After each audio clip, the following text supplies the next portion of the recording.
You're rolling out state-level freedom caucuses. Can you tell us how these are going to operate? Yeah, so we put this together, this idea, about a year ago and been working on it.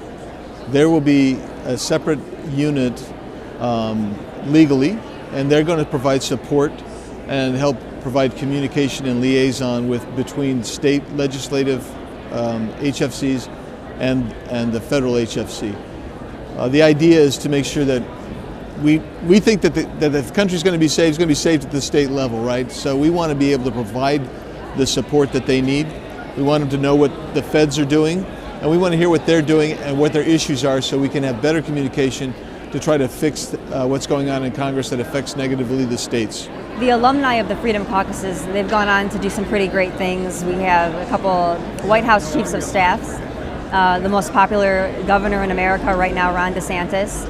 Would you say that this is going to be the future? The Freedom Caucus will be the future of the GOP?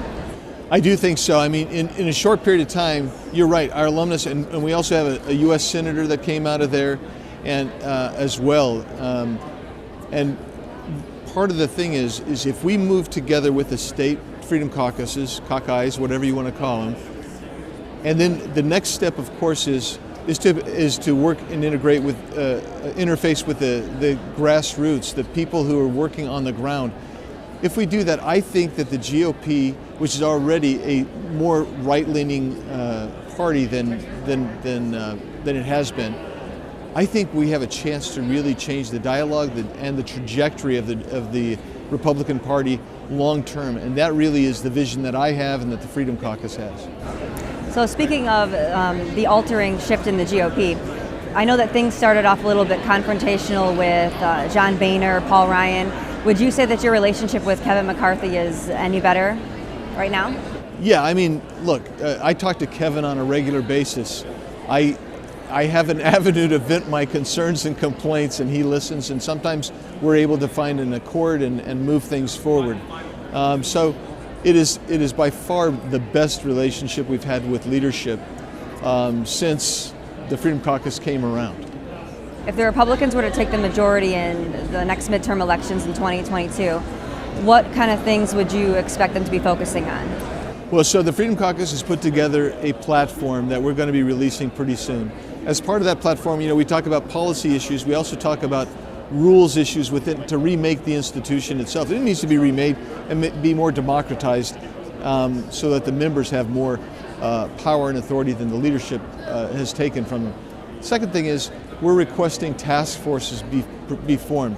As those task forces are formed by the minority now, that means that they can become investigative committees or special blue ribbon committees when we get back to power.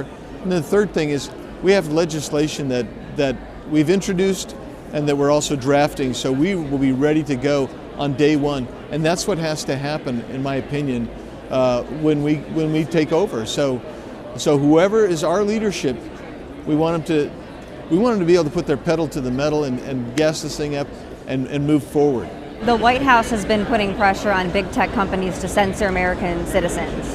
Would you say that that's a violation of the First Amendment, or what's your reaction to that? Yeah, first of all, that's fascism because they're using big government to implement big business to implement big government anti-constitutional policy. So I think it's a clear violation. The second thing is we can change that. We need to get in and change that. We can do it with Section 230, which we need to change the protections that we're giving them. And the third thing is they are acting like monopolies, antitrust behavior, and we need to take action on that. If we do that, we can turn that back so it's freer again.